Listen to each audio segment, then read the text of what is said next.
Gioca arrancar?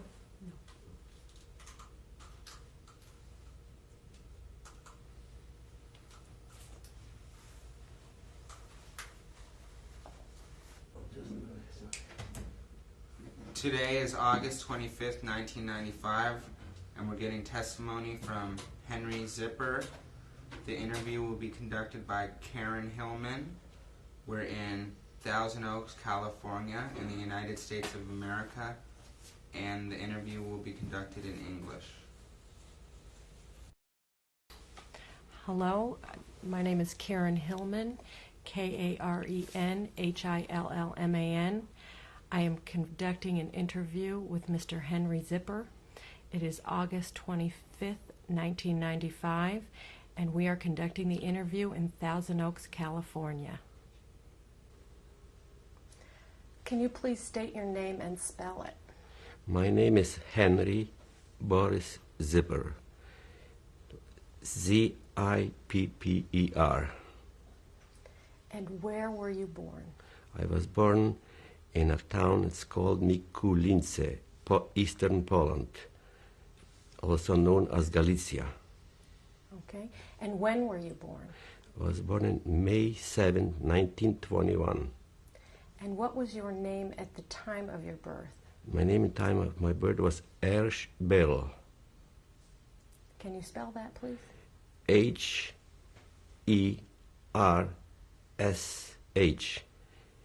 B-E-I-R-L.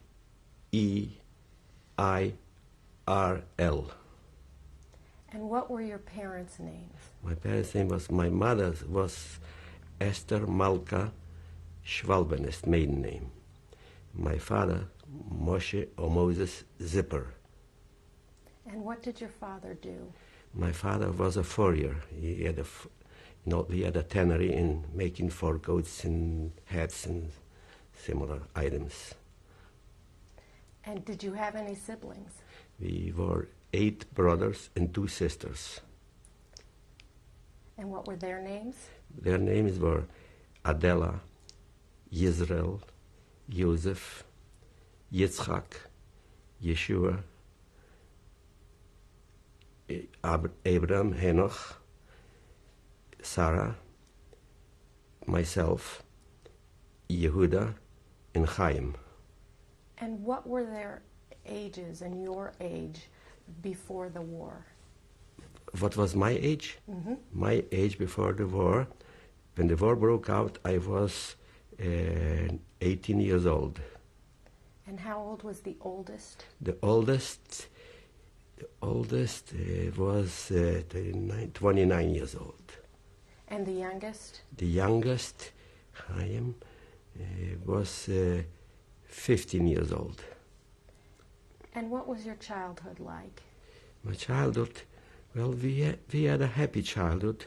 You know, we had a lot of friends. There were different youth organizations. Despite of the size of the town, we had a lot of activities. And could you tell us about some of those activities? Well, one of the organizations was, it was a Zionist organization. It was called Gordonia, and we had activities for different ages. We had gatherings, outings into the forest, into the woods, and used to go swimming. Especially in our town, there was a lake flowing around town, and it was a big lake. We used to go swimming a lot. We used to play football, which they call soccer over here. And what was your relationship like with your family? Oh, very good, very nice relationship. We were very united, and we had a lot of friends. And what school did you go to? Well, I went to 2 schools, the public school and to Hebrew school. And then we had a tutor coming to the house and helping us. And till what grade? What grade did you finish? What year? Well, in our town, there was our highest grade was the 7th grade. Most of the people finished the 7th grade, but some of them went to study, like a high school or university, went to bigger cities. My oldest brothers went to university. And Was your family religious? Yeah, my parents, everybody in our town was Orthodox. There wasn't any other denomination. So my parents were religious. And you went to temple? Yeah, we had to pray every morning. You had to put on the tefillin every morning and pray. And you went to temple every Yes. morning? And did your community have a lot of Jewish people in the community? Our town comprised of about 600 families, about 3,500 Jewish people.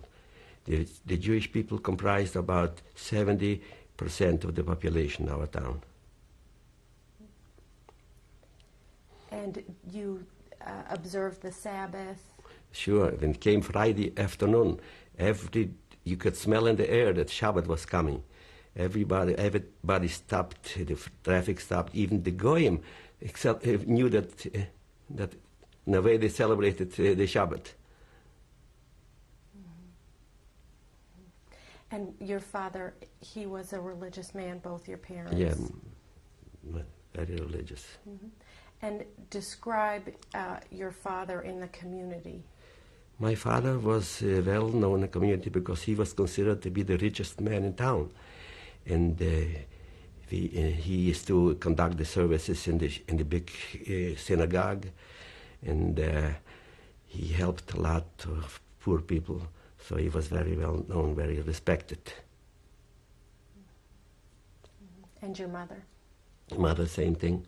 My mother used to bake, and every time she baked something or cooked something, she always said, in mind the poor people. We had a woman helping my mother because we were a big family.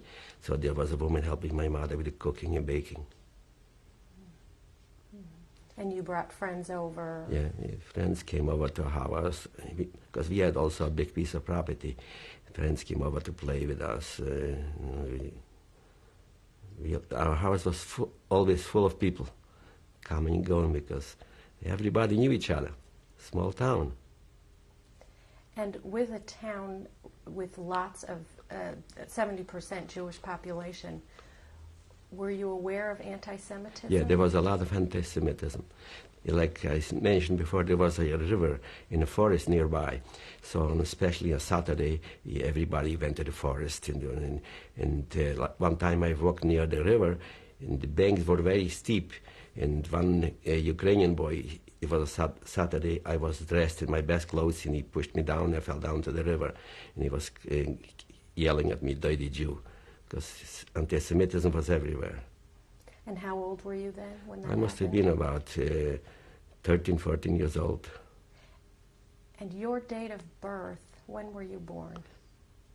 I was born in the date. The date. The date, May 7, 1921. Okay. So when you were when did this happen? You were how old? This must have been about 1935. Was that the first you noticed of No, anti-Semitism? there was anti-Semitism all the time. And a lot of times on Friday evening, and most of the people went to the shuls, to the temples. The Goyim used to go on the street, especially there was one mean Ukrainian who used to ride his horse and yell, "Kill the Jews." And what was that like for your family? Everybody was afraid of the Ukrainians. Yeah. And why were they afraid of the Ukrainians? Because the Ukrainians, they were known to be very big anti-Semites. They would kill a Jew just to take the boots off of him. And what were there policies in place against the Jews at that time, around 1935? Well, the Polish government was always anti-Semitic. Where I come from, the population, 80% of the population was Ukrainian, 20% of the population was Polish, and they were both anti-Semitic. But in a way, the Polish people were a lot of times afraid of the Ukrainians. But when it came to the Jews, they were united against the Jews. The Poles and the And the Ukrainian, yes. And how did they show their united stand against the Jews? Well, it's because a lot of times, like I'll never forget this, there was a football game. The Jewish team was playing against the Polish and Ukrainian team.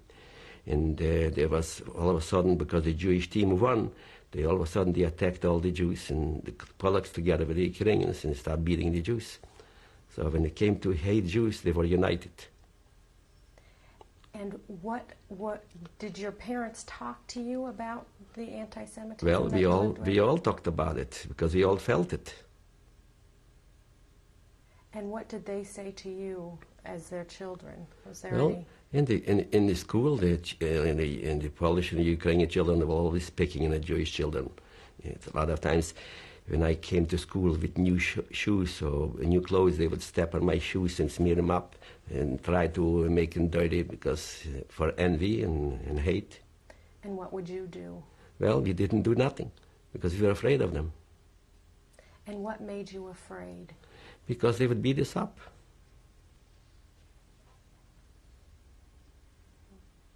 And did the anti-Semitism affect your father's business, as you remember?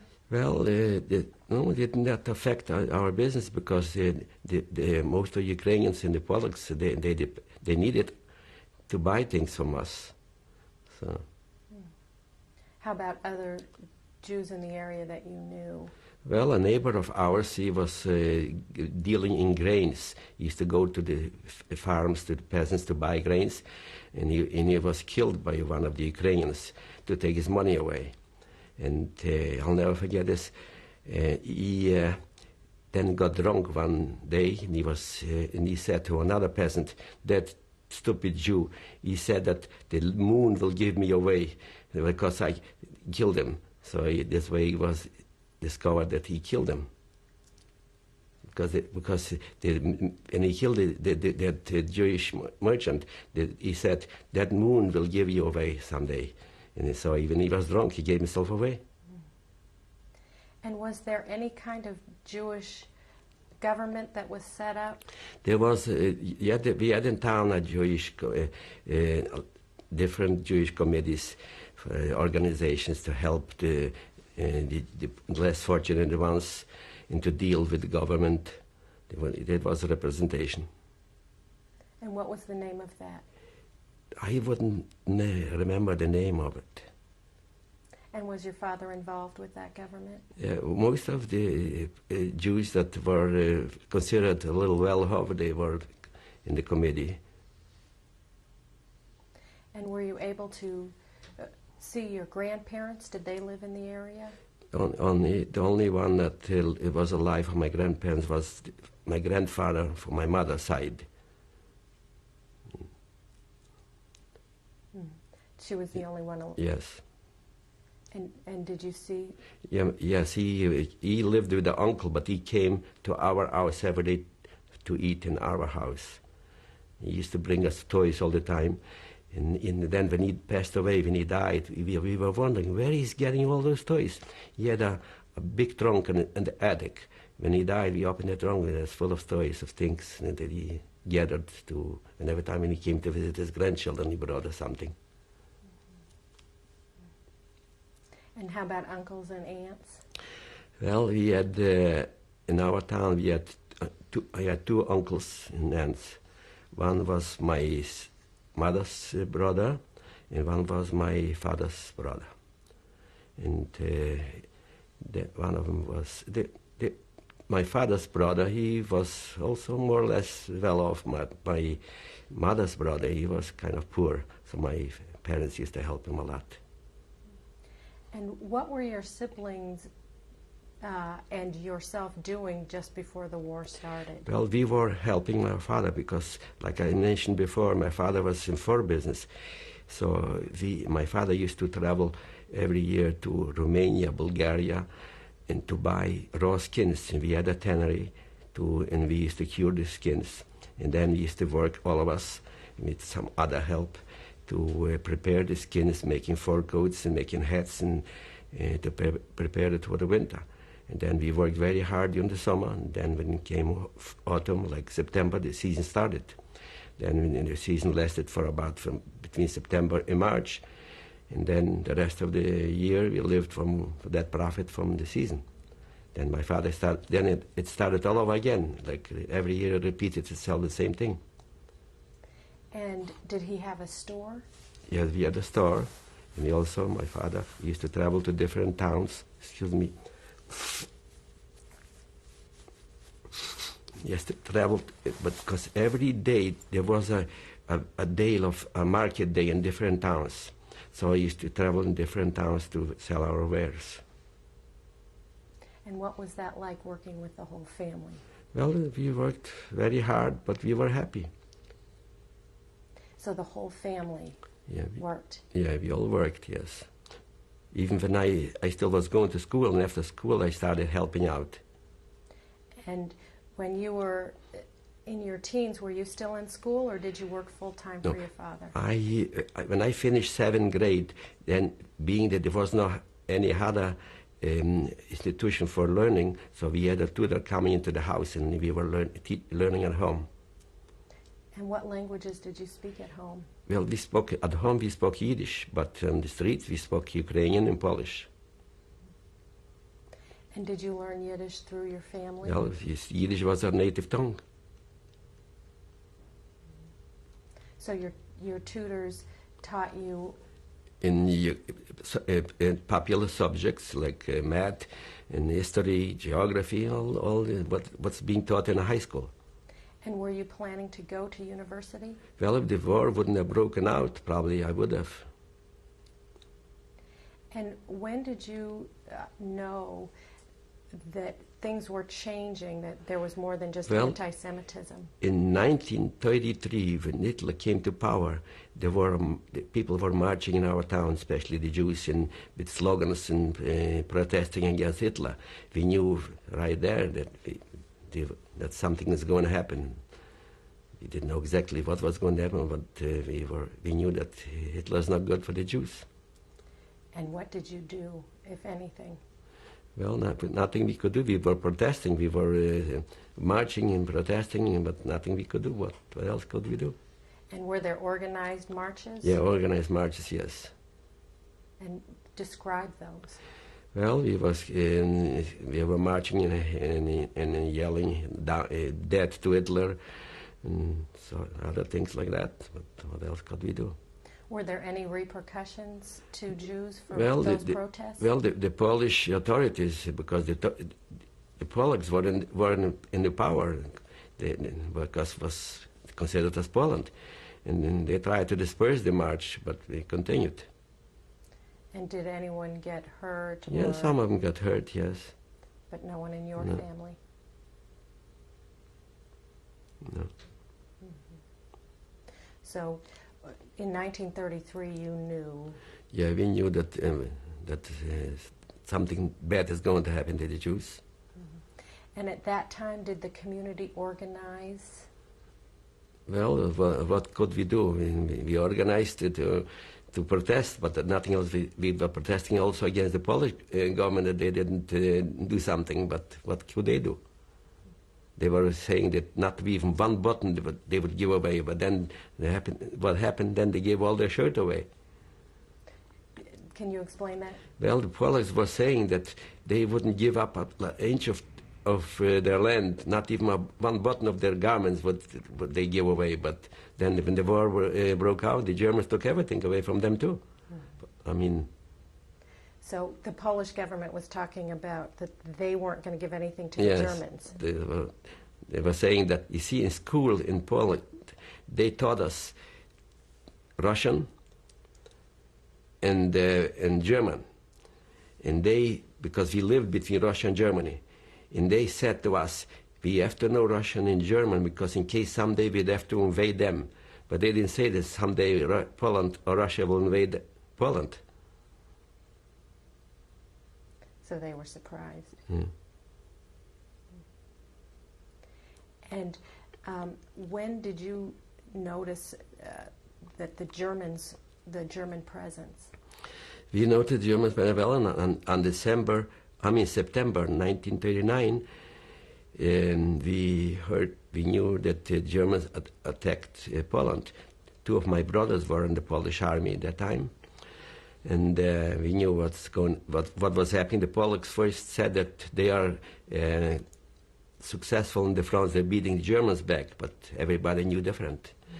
And then about the middle of September, we heard planes flying over town, and we noticed they weren't Polish and they weren't German, but then we realized they were Russian planes. So we thought everybody was under the impression that the Russians are coming to help Poland against Germany. But then we realized soon what happened, and then the very next day, the Russians took a lot of Polish officers and soldiers prisoners, and they were marching through our town. So we knew right away that they invaded Poland. That they didn't come. And were you in the Polish army? No, I was not in the Polish army. Two of my brothers were. How old did you have to be in the army?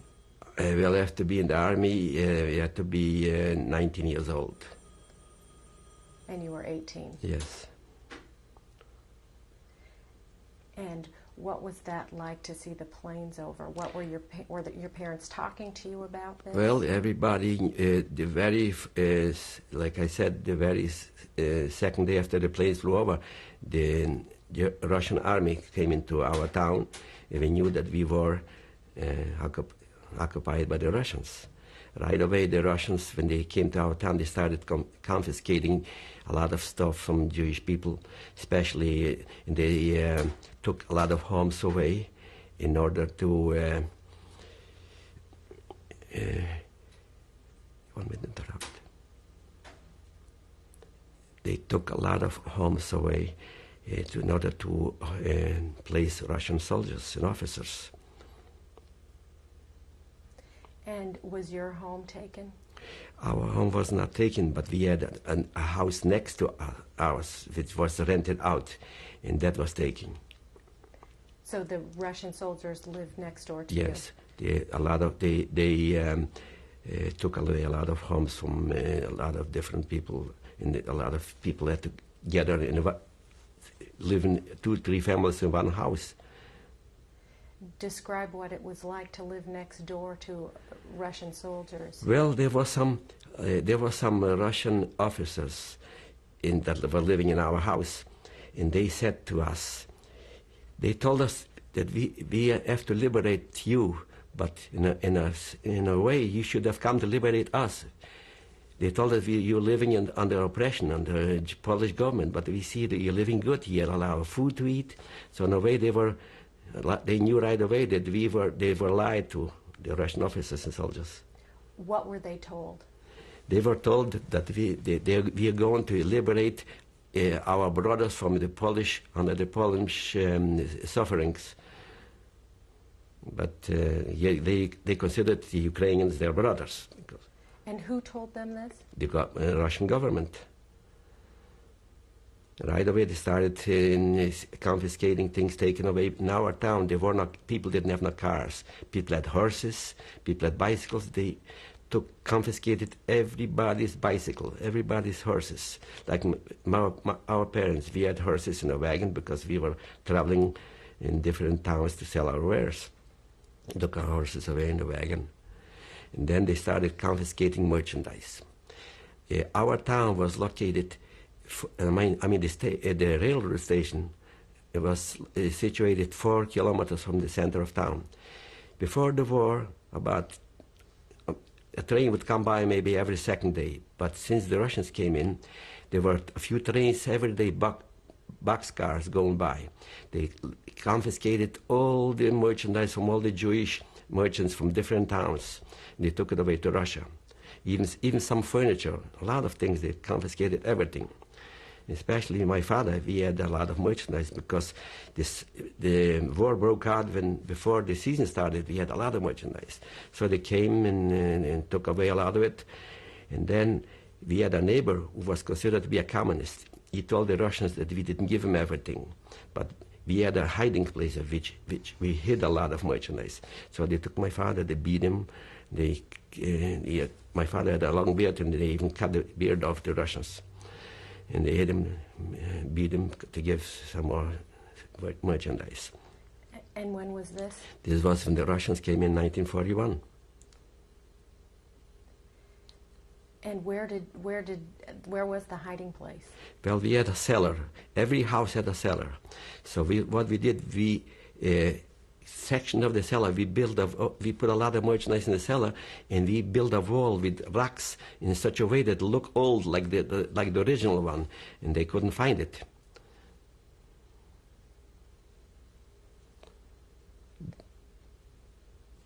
Uh-huh. And then we started getting used to little by little to the Russian life, but then a lot of Jews were communists. They were considered communists. I had a cousin that the Polish government sent him to a place like a prison. There was a swamp. They made him work very hard during the day. At night time they would put him in the water up to his neck for being a communist. When the Russians came in, he wasn't a communist no more. He said so funny things. What the Polish government did to him, the more they punished him, the more communist he was. But the Russians came in, for 1 month he was no more communist. And then a lot of communists realized that Russia is really not communism. They were barbars. They were barbars? Barbarism. Oh, barbarism. Yeah. Now, how to describe what you mean by that? Well, because a lot of people that considered themselves being communists, it was nice to be a communist under a regime like in Poland. They had freedom to do a lot, and they were free.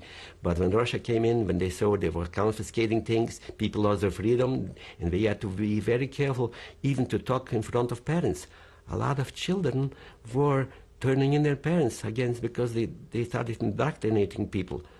And they were starting to offering things like prizes for children to blow the whistle on their parents.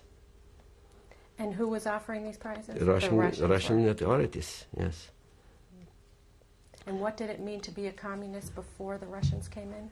Well, before the Russians came in, people wanted to start they wanted to have freedom, equality for everything, meaning if somebody has wealth, to divide it among the rich people, among the poor people. And so your cousin changed. But the Russians didn't do that. The Russians didn't divide the wealth between the rich people and poor people. They just took it away for themselves. But then little by little, we was getting used to the Russian, living under the Russian and the Soviet regime, because we knew that in a way that we are better off living under the Russian regime than under the Germans, because when the Germans started occupying Poland, a lot of Jews from Western Poland escaping the Germans. They came to our town, other towns. Our town was full of refugees from Western Poland. And so they lost everything, naturally, and we helped them as much as we can. But when the Russians came in, they started taking these Jews that escaped from Hitler, they started taking them away to Russia, to Siberia. They accused them of being spies. The Jews from Western Poland. From Western Poland. Yes, they accused them of being spies. There were wagons every day full of Jewish people that escaped from Hitler, so they took them away to Russia. But in a way, they were saved because they survived the war. A lot of them naturally were killed. Like a neighbor of ours, he was accused because he naturally was also a merchant, and he sold some spoonfuls, spools of thread. So they accused him of being a speculant, No. That he's speculating with merchandise. And they took him away to Siberia and never came back. What does it mean to be speculating with merchandise? Yeah, but because they were accusing Jewish people of speculating in selling things, and it was not allowed under the Russian regime. Like I said, and a lot of people lost their lives to the Russians. So you got used to the Russian. So little by little we started getting used to the Russians, but then again the Germans attacked Russia, and this was in June. Remember June in 22nd of 1941. We heard planes flying low over our town. And we looked out and we noticed swastikas on them. And in a few moments there was a lot of noise, like bombs falling, and then the town was filled with smoke. they bombarded the airport near our town, Mykolainsky, the Russian airport.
You know, the telephone was ringing in the garage. You think, should I take the receiver off the hook?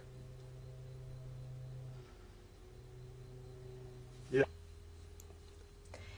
Mr. Zipper, you were talking about how you noticed that German planes, this was in 1941, Yes. were flying over your town. So, yeah, they were flying over our town very low. And like I said before, we noticed the swastikas, and everybody ran out of the house because they were flying very low, and there was a lot of planes and a lot of noise.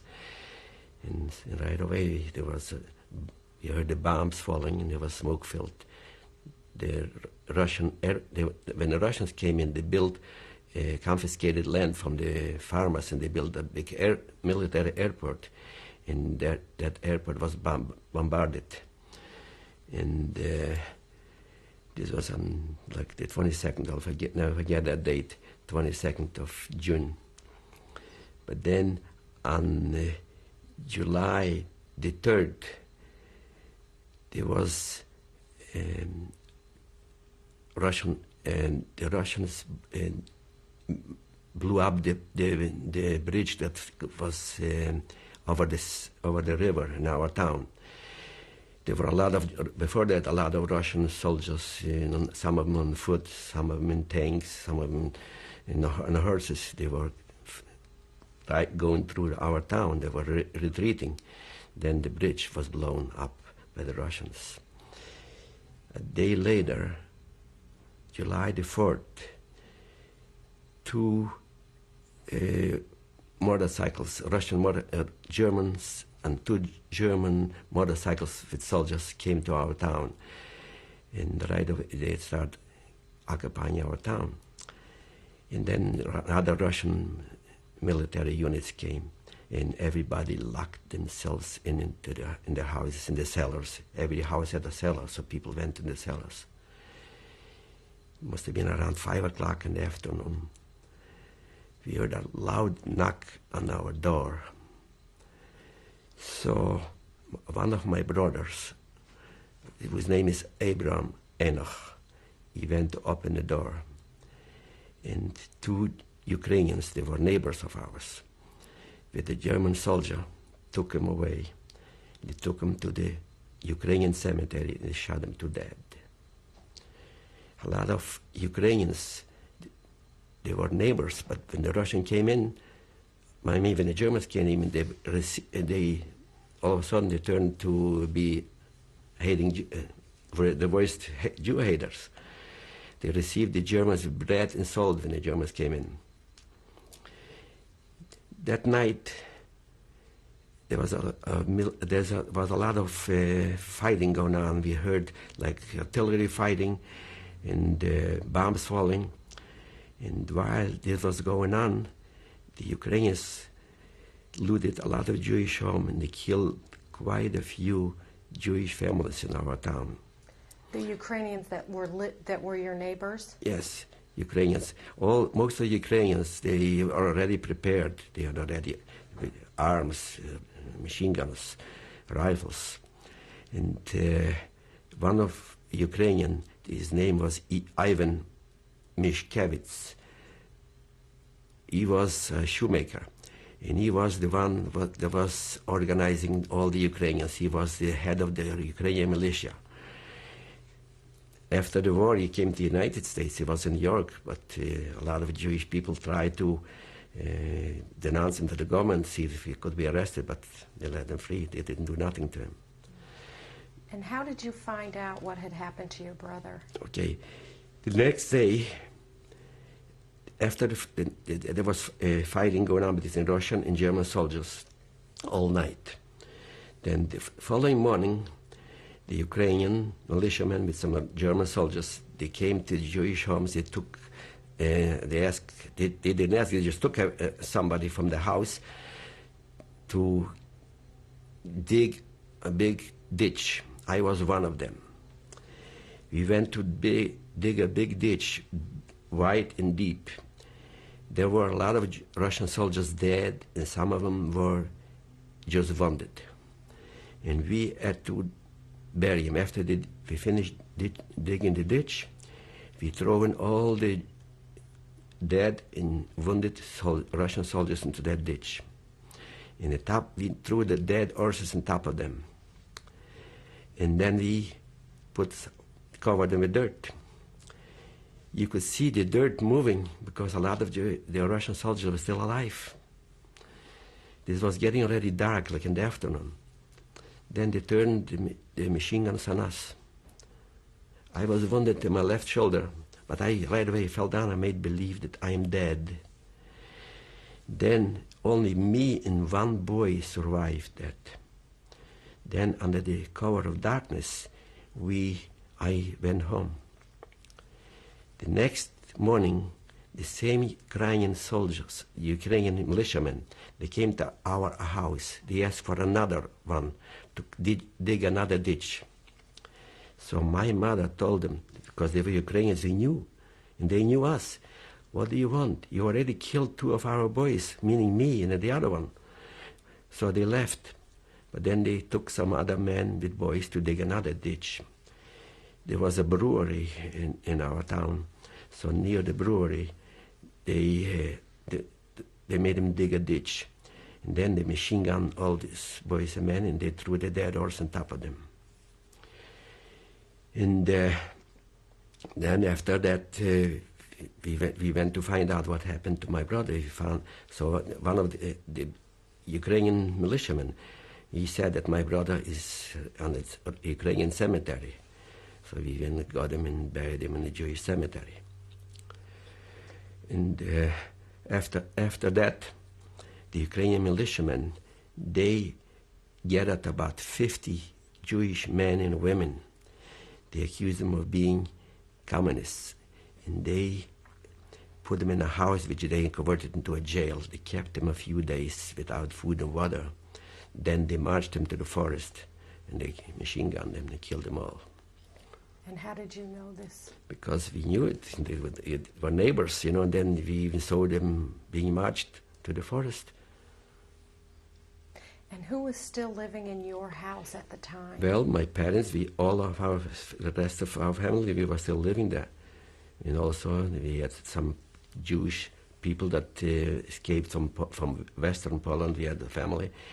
Then also the following day, they took the Ukrainian militiamen. They took some Jews that escaped from Hitler from Western Poland, and some Jewish men from our town that had beards, that were religious men.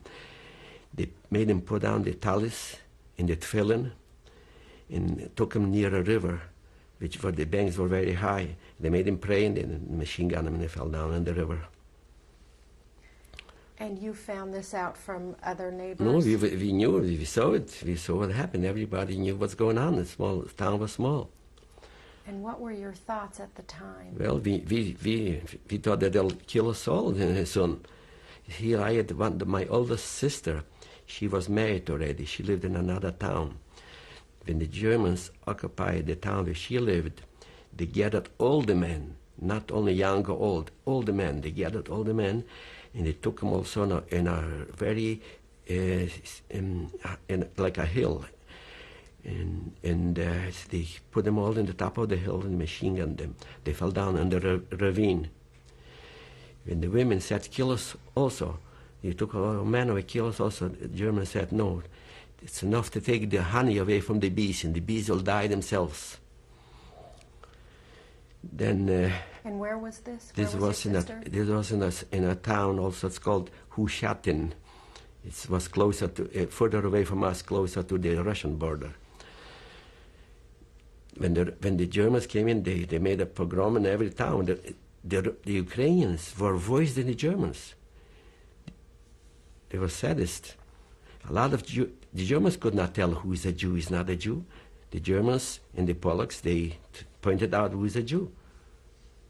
A lot of Jewish people didn't look Jewish because they were blonde and they could pass for being non-Jews. But the Ukrainians and the Polacks, they pointed out who is a Jew. And were your two brothers still in the army? Yeah, when the two brothers were in the army, one of them was already close to the German border, was fighting with the Germans, and they killed a lot of them.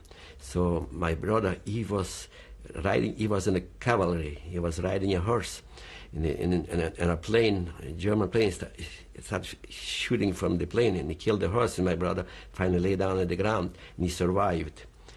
And the other brother, he was taken prisoner, but when by the Germans. And then they released him because he was acting like he wouldn't be a Jew, and they kind of released him, and he came back to our town. And when was this that he came back? This was in 1939. Yeah, about a month later he came back, he came home. Oh, so this was right after the war. Right.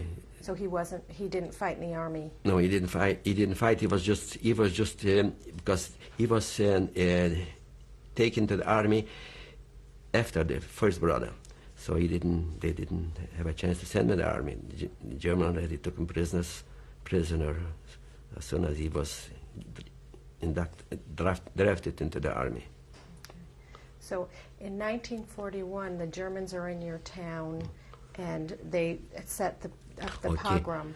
And then what happened? Okay, but after the Germans came in, right away they started with the Ukrainians. They started gathering Jews, beating Jews, and they started gathering to do all kind of work. They took some Jews, I was one among them, to work on railroads. They clean the streets, pave the streets, because our town had the main street of our town. It was paved with like blocks. There was not cement or gravel, like blocks, like bricks.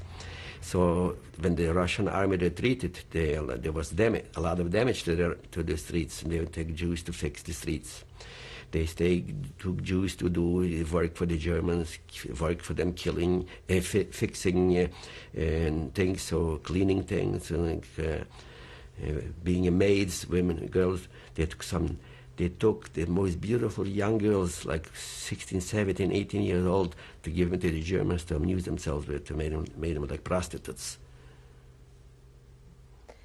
And were you working with your brothers? Well, every day? they took us in different places. Like my father and two brothers, they took him to a city was a bigger city next to ours, which was called Ternopil. That city was about 100,000 population. They took my father and two brothers to work in that town. And then after that work was finished, they brought them back to our town, to Mikulince. And then they took some of us to work in a place which was called Borki Wielkie. It's also like a small city. And they took some of us to work on plantations, on farms. Then, like 1942, before Passover, it was about March. You know, and that time the snow was melting. The Germans with the Ukrainians came, and they took all the Jews out of their homes. They told them to bring all the food. It was before Passover. The Jews started preparing food for Passover. They told everybody to take whatever food they had, to bring it in center of town.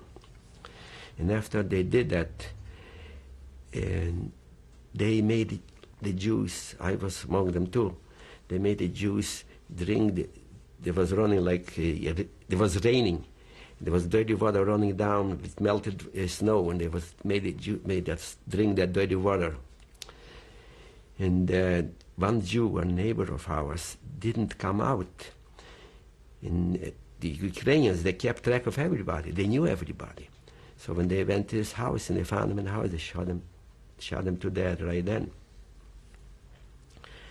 Then the Judenrat, you know, this, every town or city, when the Germans came in, they organized a committee. They called them Judenrat. And they made the Judenrat to collect 1 or 2 ounces of gold from every household. Tell us what the Judenrat is. Judenrat is a committee of Jews, and Rat means a committee, Judenrat. And they made a committee of Jews that they will be dealing with the Germans to represent the Jews from town. Every time the Germans they want something, they told the Judenrat to fill out their commands. So the first they told the Jews to get everybody to give gold, and they checked the gold. If it wasn't pure gold, they were beating the Jews. That they were hiding, they wouldn't give them the real gold. Who was beating the Jews? The Germans. And then they start confiscating pillows, beddings for the German hospitals, for the German soldiers, and blankets, pillows, beddings. And then they were taking even some furniture away also. And did furniture and bedding and gold get taken from your house as well? Yes. The Ukrainians came from different towns. They came from house to house just to rob, just to take things away. They took pictures of everything what they could get. One day, peasants, Ukrainian peasants from one town would come, then another day from another town. The Jewish people were just it was open season for like hunting, you know. They came to all the Jewish homes to take whatever they could. They emptied everything. And do you remember when they came to your house? Yeah, sure. Describe it for us. Well, we already left the doors open because they were knocking. First they were knocking, they were breaking the doors down. So finally we knew next they would come in also. Everybody just left the door open, let them come and get what they want. Because if they couldn't get anything, they would just beat. Like I said, the Ukrainians were worse than the Germans. A lot of German people, there were some German soldiers. They weren't so bad, but the Ukrainians, they outdid them. Like next door to us, there was a man. He was tall. He must have been about 6'4" tall, and he must have weighed about 300 pounds. And a little German soldier, he couldn't reach to hit him, so he was jumping up to hit him. And then came another German soldier, and he wasn't so bad, and he just took him away. He says, "Leave him alone." So there were some German soldiers. They weren't. Most of them were bad, but some of them weren't so bad. But the Ukrainians outdid them. And what was living in your house like when everything was being taken? Well, like a lot of our bedding was taken away, and we just did whatever we could. We suffered because a lot of blankets, mattresses were taken away, so we had to sleep on the floor. And could your father conduct any business during this time? No, the business, it wasn't a business, because when the Russian army came in, they took all the merchandise from the merchants, they took it away. And then when the Germans came in, whatever we had was hidden. But then there was a shortage of food. So gradually a lot of peasants, a lot of farmers would come to sell fruits, vegetables, sell their wares. So it was on a barter basis. People didn't have a lot of people didn't have no money, so we just exchanged, and then a lot of peasants didn't want no money, so we exchanged a lot of things that they had left over for food. Then, when a lot of the source already dried up, people didn't have nothing to barter for, so the people was starving to death. Then they organized the Judenrat. They organized baking of bread. And when did the Judenrat get organized in your town? They were organized right away after the Germans came in. Then the Judenrat started to organize a bakery to bake bread. But that bread, it was sold for a price. People had to buy it. They wouldn't get it free. And a lot of people didn't have nothing to buy it with. Then it was also organized a kitchen. Like they made soup for the people that didn't have nothing to eat. There was organized a kitchen. Then they start taking people to work on divide people to work on different places. The Germans did, or the Germans? Yeah. This was after Passover in 1942. They took people to work in different places, like in some of them, like I mentioned before, Borki Wielki, which was a labor camp. Some of them there was a tobacco plantation. They took some people to work in tobacco plantation. And some people work on other chores, other farms. Some of them to work in Tarnopol. And our family, one brother of mine, he lived in the city of Tarnopol. He was married, and he lived in the city of Tarnopol. Then they created a ghetto there. And they brought people from other towns, small towns, into that ghetto. And everybody, all the Jews, prepared hiding places. They knew that the German, because we heard rumors that what the Germans were doing, but nobody knew, nobody believed it. We could not believe that the German people would do such horrible things. Like when the Russian army retreated from our town, when they retreated, a lot of Jews, young people especially, that collaborated with the Russians, escaped to Russia. We were all debating if we should, what to do. We should go to stay in place or also run away to Russia. But there were rumors that Germans are killing Jews, but we did not believe it. Nobody could believe it. So the ones that are escaped to Russia actually remained alive. Like I mentioned before, that one of my brothers lived in Tarnopol, in the ghetto. Like everybody prepared hiding places. So he lived in the same house with his in-laws and his wife and a baby, 9 months old. And they were hiding. They had made like a bunker to hide. And the Germans, they discovered them. They took, my brother wasn't there because my brother was working in a labor camp right in that town. They took his wife and his parents, loaded him in a truck. But his wife was crying, my baby, she left the baby behind. So one of the German soldiers, he went and got the baby. He took the baby by the legs, baby was 9 months old, and hit the baby with the head against the truck. He killed the baby. Okay, here you got your baby. He gave her the baby. And how did you find this out? Because some other neighbors found, they saw it from their hiding place.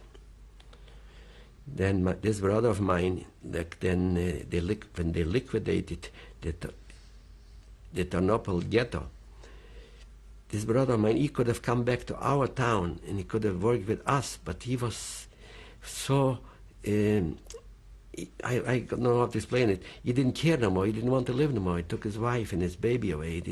So he just said whatever. He just stayed there. He waited for the Germans to take him, to kill him. He didn't care to live no more. Did you speak to him before he got taken by the Germans? Yes. Because we begged him to come back to our town. Because the ghetto, some people could. The ghetto wasn't like the Warsaw ghetto. They couldn't get out. This ghetto, people could still get out. The people just get at one spot, but they still could get outside of the ghetto. Then they, like I said before, they took different people to work in different places. And my father and us, the rest of our brothers, they took us to work in a big farm, because there were some big farms that belonged to, like they called it in Poland, they called it like, I don't remember the name, and I like to say it in English, like a prince. They owned big farms. When the Germans came in, when the Russians expropriated those farms, they were because the Russians, they made collective farms. This farm got bigger yet. So, and when did they take you to this farm? So when the Germans came in, they took over that farm. So this was in springtime, after Passover in 1942. They took us to work on that farm. And how did they take you? Well, we walked, because that farm was 10 miles from our town. And in the farm, they made us work in the field, when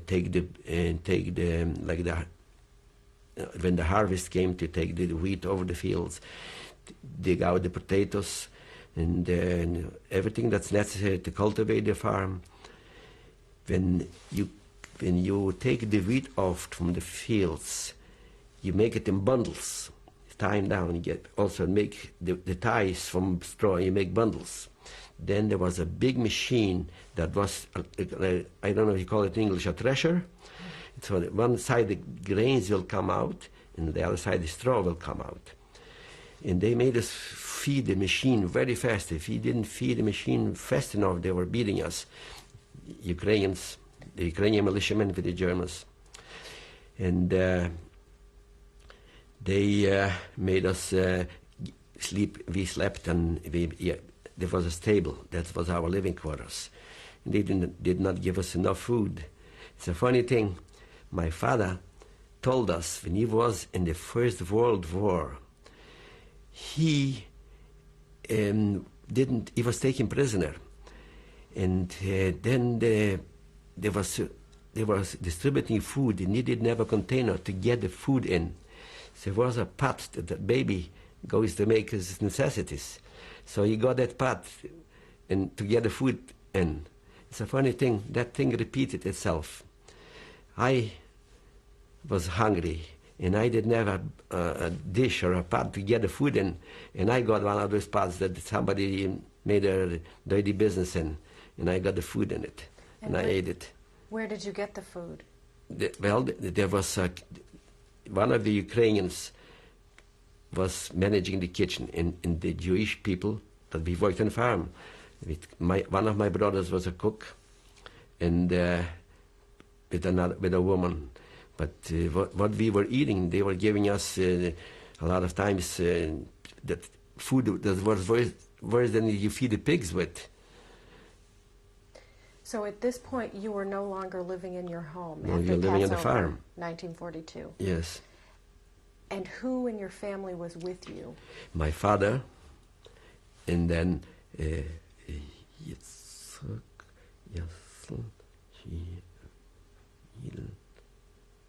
we were 6 brothers there. No, and we were 5 brothers on the farm. 5 brothers, including and then my father. And where was your mother and your sisters? My father and my sisters were in the house. You see, being that my father was a furrier, and we were all furriers, so while working on the farm, there was a German SS man, and it was wintertime came, and he had a fur coat. He was wearing a fur coat, and the fur coat wasn't so good looking, so my father told him he can make him a nice fur coat if he would give him the skins, that we are furriers. So finally he took my father and 2 brothers, and I don't know where the Germans got the skins. Anyway, they were also went hunting for foxes. There were foxes in the forest. They were hunting foxes. And my father, they cured the skins, and they made coats for him and for his family. And so this way, he kind of we had a little bit easier. So this way, by making coats for them, he gave us a little bit more food, and he gave us a little bit more, especially my father, he gave him more freedom. So he allowed my father to go home once a week to our town where my mother was. Which was 10 miles away. 10 miles. So my father gathered some food and to take home to my mother. In the house, they still lived my mother, the older sister with her baby, and a sister-in-law, another brother's wife with the baby, and the younger sister. Then, it was on August the 27th, 1942.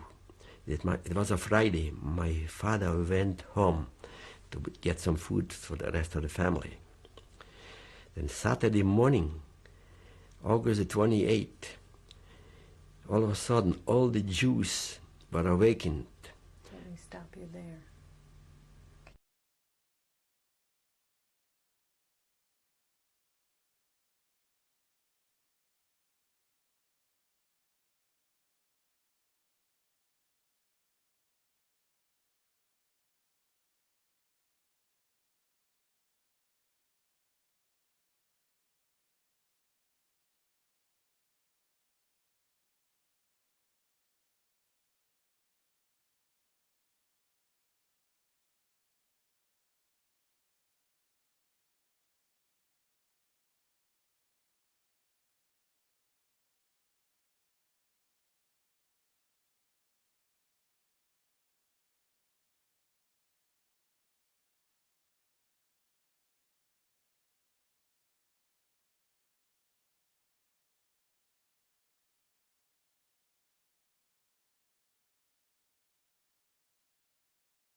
You want me to continue?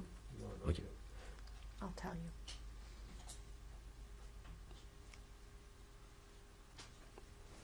Mr. Zipper, you were talking about what happened on August 28th. August the 28th, all of a sudden, it was early in the morning. All of a sudden, everybody in town was awakened. Knocking the doors, Jews out, in German and in Ukrainian. And some of the people came out in their bed clothes, and some of them barefooted, and they started getting Jews to be taken away. Some of them were shot right in their beds. And my mother was among those being killed there. They shot her to death. And people started running in every direction, started running away, starting to hide. And some of them were shot while running. I was young at the time. I was 21 years old.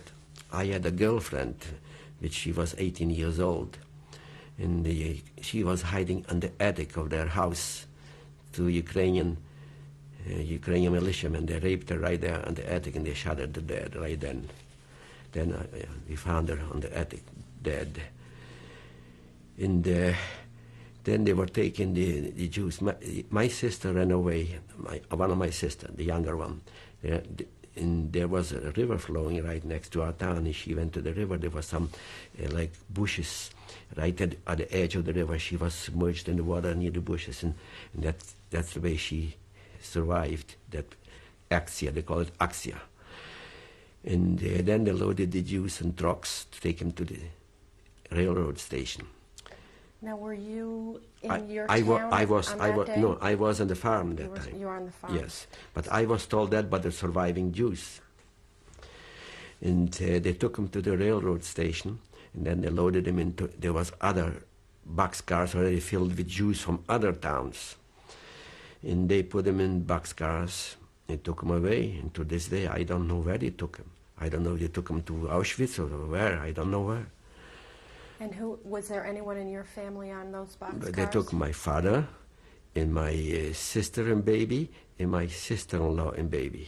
They took away in that train.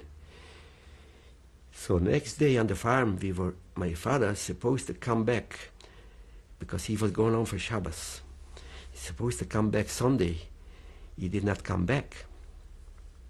So I, without asking permission, I went to town to find out what happened. So when I came to find out, went to my house, all the homes, the doors were broken, the windows were broken, all the homes were empty of everything. The Ukrainians already, with the Germans, they took everything out of the house, especially the Ukrainians.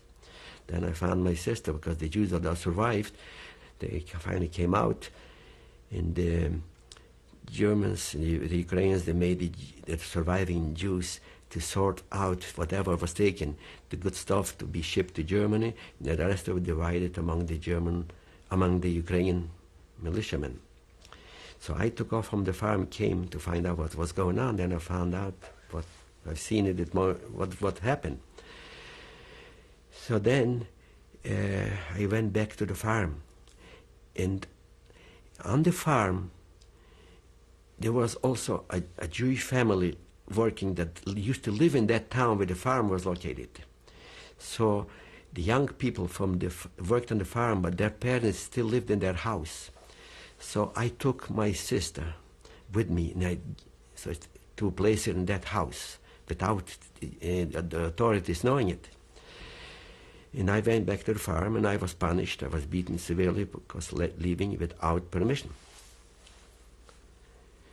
And we were kept on working the farm, but the SS men that supervised that farm, that he was, every day he would leave, he had a car, there was 2 SS men, they would leave it, and they knew right away they are leaving for other towns to kill Jews or gather Jews to be shipped to the concentration camps. So I knew right away, we knew when he goes in this car, he's going to kill some Jews.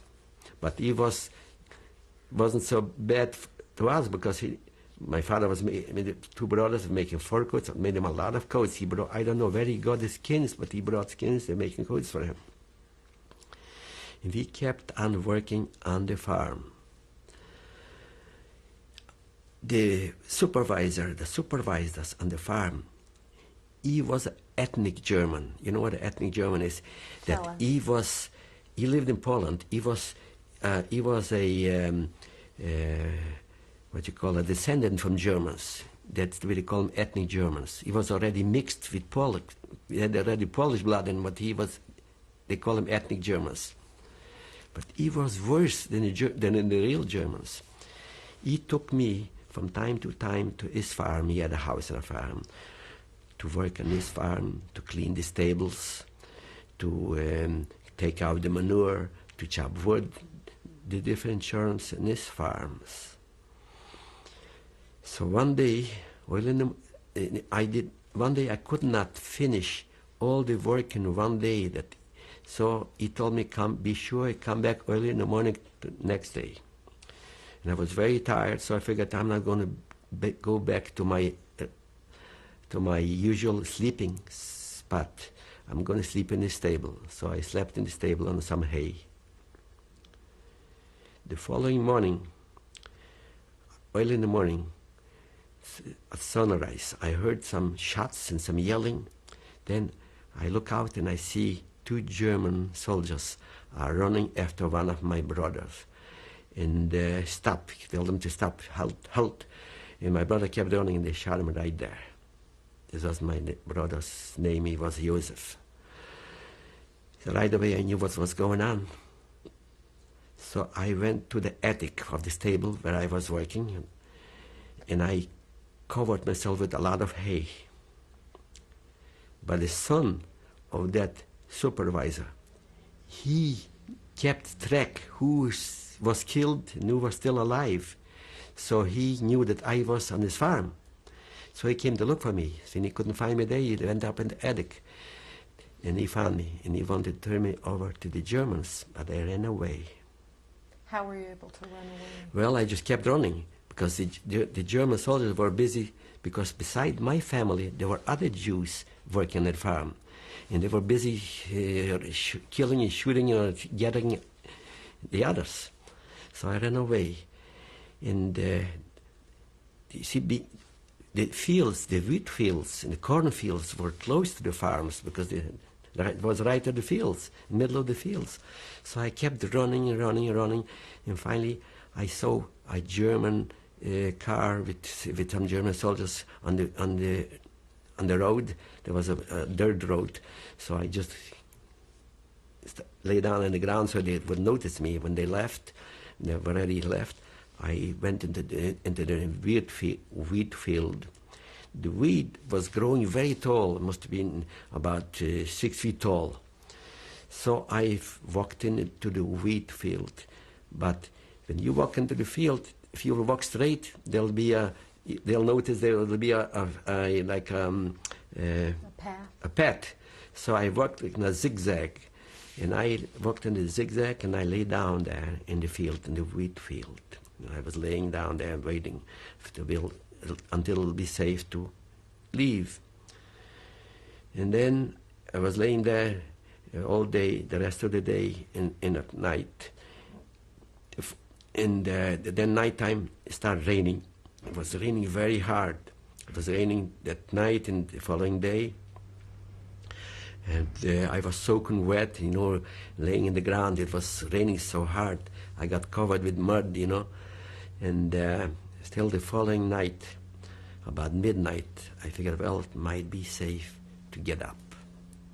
So I got up, and I started walking towards a farm. You see, when the Germans came into our town, like I mentioned before, my father, we had still a lot of merchandise hidden. And my father made agreement, because when we were selling merchandise to farmers, to peasants, there were some wealthy farmers, and they used to be our customers. They used to buy furs from us. And so my father made arrangements with different farmers. When the need will arise, each farmer will hide 2 of us.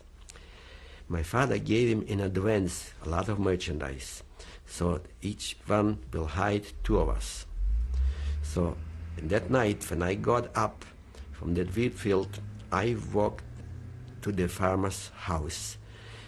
It was not far away from there, in order for him to hide me. But when I got to his house, he told me he's sorry he cannot receive me because SS men are coming and going all the time to his house, that it wouldn't be safe for me to stay there. I don't know if it was true, or maybe this just was a polite way of him turning me away. But he told me that about an hour earlier, 2 of my brothers walked by his house, and he came to his house, and he walked by. The other 2 brothers supposed to go to a different farmer. So anyway, being that farmer told me that 2 of my brothers were there about an hour earlier, so I walked in the fields. This was midnight, and I was yelling out loud, calling their names. Maybe they'll hear me, but they didn't hear me. So I walked to the other farmer's house that's supposed to hide those 2 brothers. When I got to his house, it must have been about 2 o'clock in the morning. I knocked on his window, and he came out. I knew his house. I knew where he was sleeping, so I knocked on the window. So he came out. He says, well, he said to me, I cannot take you in because I have to reserve the space for two other brothers of yours. So I went to a brother of his, which he had another farm, which was in a different village.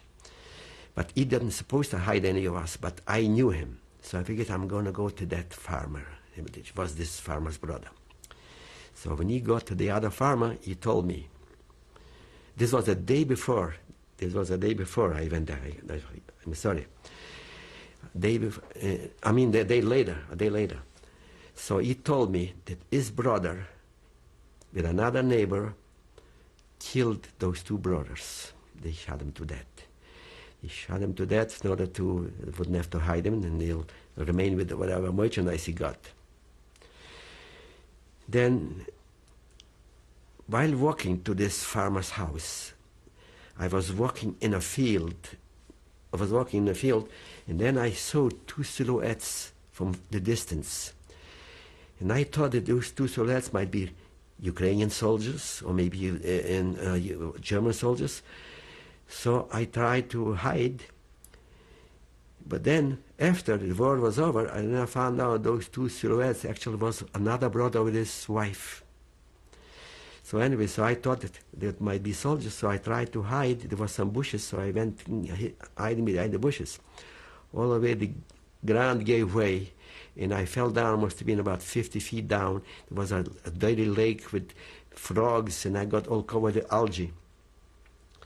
Then I stayed there for a while until I thought it's safe to leave again. I got up and got out of that lake, and I went to that farmer. Okay. He gave me some clothes to change, and he gave me some food. And then, as I said before, he told me that his brother killed my other two brothers. But he said he cannot keep me. So I left. I went away. And then I came back. Without his knowledge, I came back. And he had also quite a big farm. He had a lot of sheds and stables. So I went to one of his sheds that was full of hay, and I hid there. And I was hiding there, and at night I went out, when I knew for sure that he's sleeping already. I went out and got some food. I went to the stable where he kept the pigs, and I got some food from the pigs, and that's what I ate. And I also got some raw grains, and that's what I ate.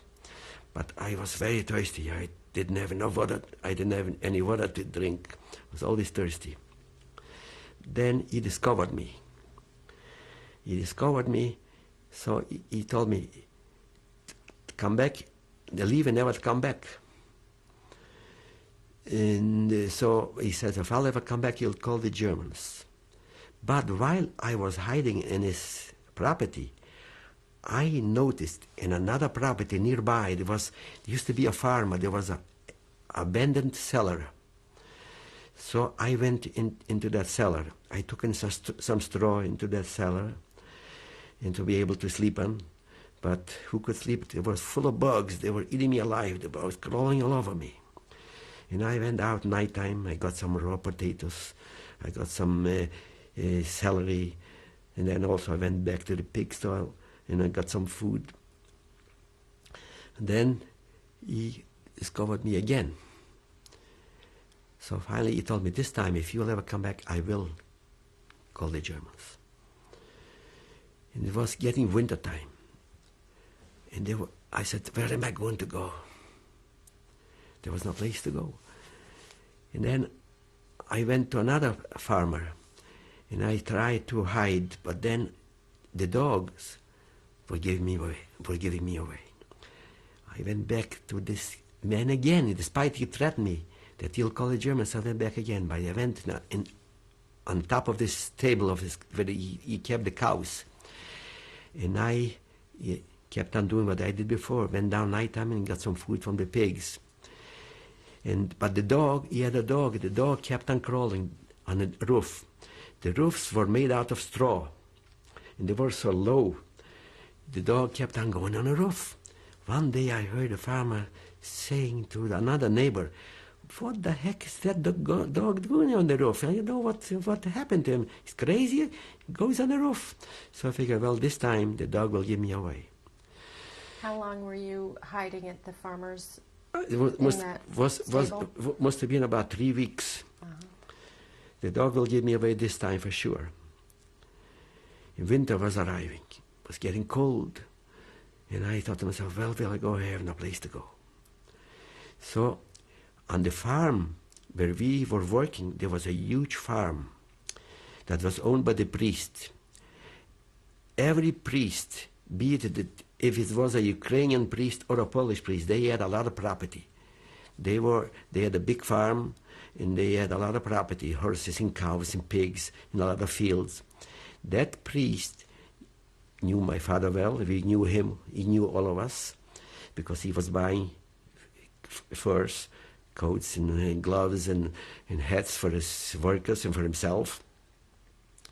So I figured, well, I'm going to go to this farm.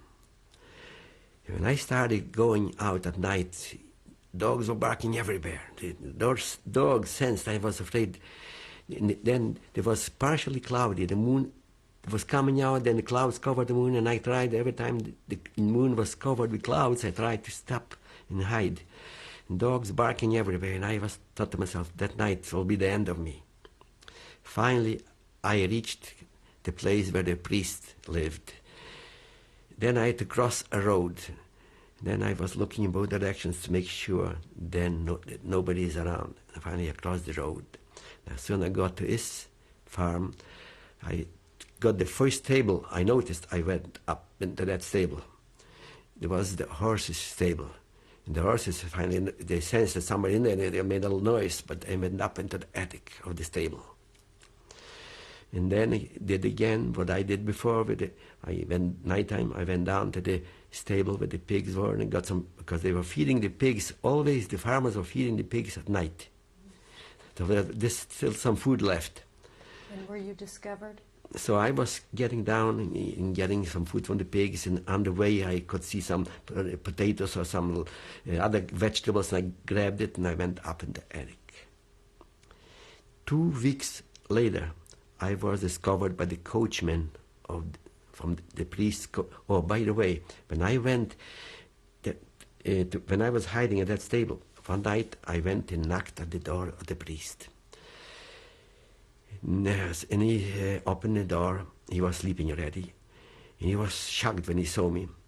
And I told him, look, I'm hiding in some farm. And some poor neighbor, and one of your neighbor's farm is poor and he cannot give me any food.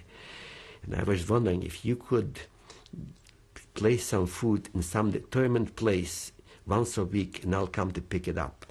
And he turned me away and told me never to come back again. So I went back to the stable, to my hiding place. And then the coachman discovered you? Yeah. 2 weeks later, the coachman discovered me. So he told me, he was shocked he discovered me. So when he saw me, finally I started talking to him, he told me he has a big surprise for me, that my sister is already there. He's hiding my sister. I didn't know she was alive. So then I told him, if you'll hide me till the end of the war. And I told him, my father was wealthy and he still got a lot of money hidden in merchandise. I will recompensate you well for what, if you'll hide me. He said, you stay where you are. I have to talk to your sister. I'll let you know the next evening. Then, the next evening, he said, your sister wants to talk to you. So he took me to the hiding spot where my sister was. My sister was on another attic, this table, on the attic of the top of this stable of the cows, where the cows were. So my sister, this is something I never told anybody. This is the first time I'm going to reveal it, because I never told anybody about it. My sister told me that the farmer told him if she will have sex with him, he will save both of us. Otherwise, no deal.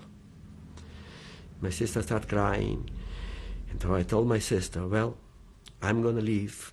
At least, if they'll catch me, at least you'll survive the war. So my sister said, no, she says, she don't want me to go out. She'll do it to save both of us. So I went back to my hiding spot. The next night, the coachman comes to me, to where I was hiding. And he said to me, okay, you can stay. So I knew right away what's going to happen, So he brought me some food once in a while. He brought me leftovers from all the workers in the farm. You could see sometimes the bites of the teeth marks, from the teeth, from the food that the people were leftovers. But he did not bring me enough food because he had to be careful himself what to do, So I didn't get enough food. But, so again, I used to go out and get some, supplement my food with pigs, food and some grains, raw vegetables. And did you ever talk to your sister about the agreement that she made? Well, I went back to my hiding. That's it. I knew right away. She agreed, And then one night, about a month later, my brother, younger brother that I didn't know he was alive, he came to that farm too. And it happened so that he came to the same stable, because it was the same stable that I was. And all of a sudden I heard some noise. And I was afraid somebody might discovered me. It was my younger brother. He was hiding in a chimney. One farmer hid him in a chimney. It was winter, it was cold already. He gave him an old fur coat to cover himself, to keep warm. And that coat was full of lice. And me and my brother, we both hid together, we huddled together because to keep warm. And that coat filled us up with lice, both of us. We were eating our life. You could see it was bleeding in many places. It was terrible. So finally, the coachman, he discovered my brother.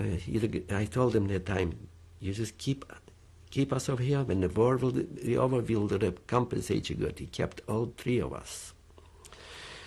A lot of times, there were noises in the farms. We were afraid that some other worker would come, and he tried to keep away other workers from the places we were hiding, so we wouldn't be discovered.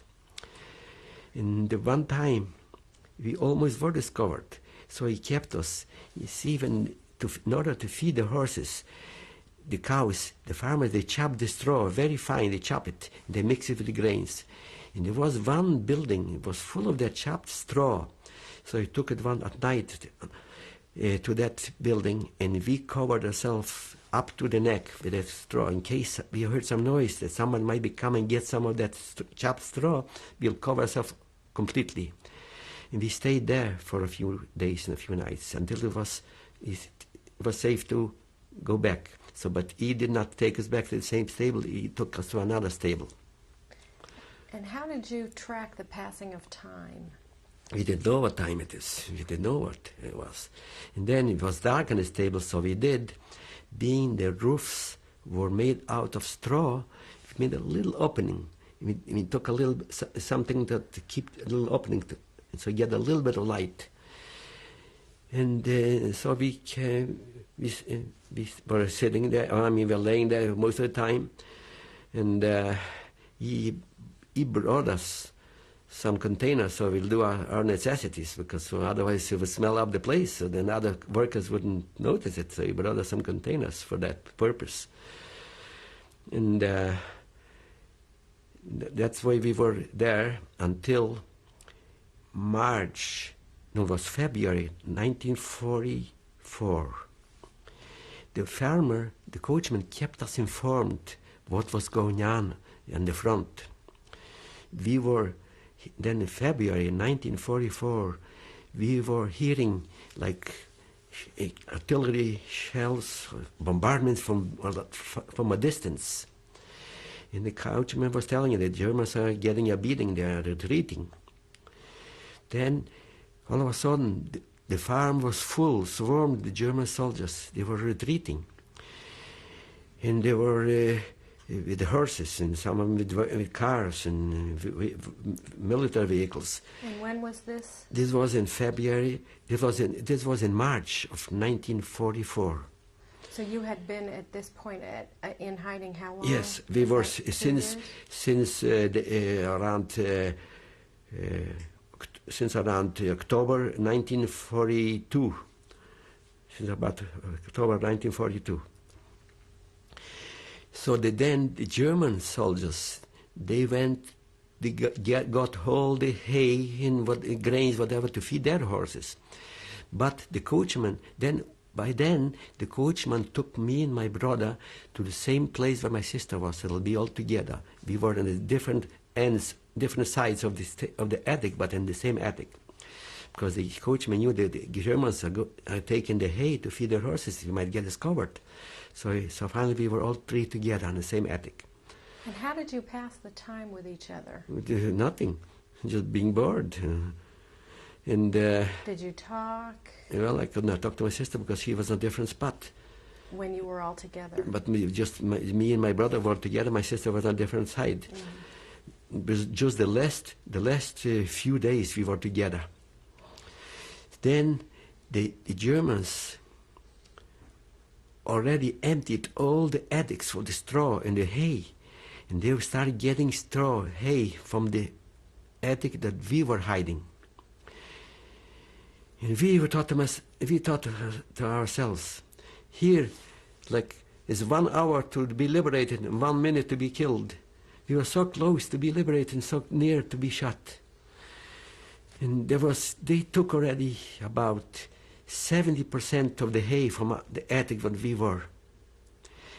And then we heard the shooting, machine guns and artillery very close by, very near. And then next morning, we get up, we look out, there was no German soldiers. Everybody left. You look out from the little opening on the roof, there we see tanks on a hillside. There were Russian tanks.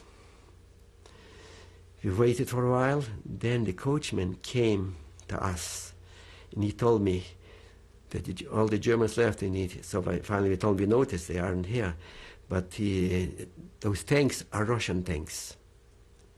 We stayed on the attic for a while, until next day, we were sure that it's safe to leave. We got out of that hiding place. You see, if that coachman would have hid us for being good-hearted, I would have continued helping them, especially after coming to the States. I would have, like other Jews, for sending him packages, for sending him money. But being what he did, he only saved us. Okay, I'm going to stop you there.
Henry Zipper, roll 4. Henry Zipper.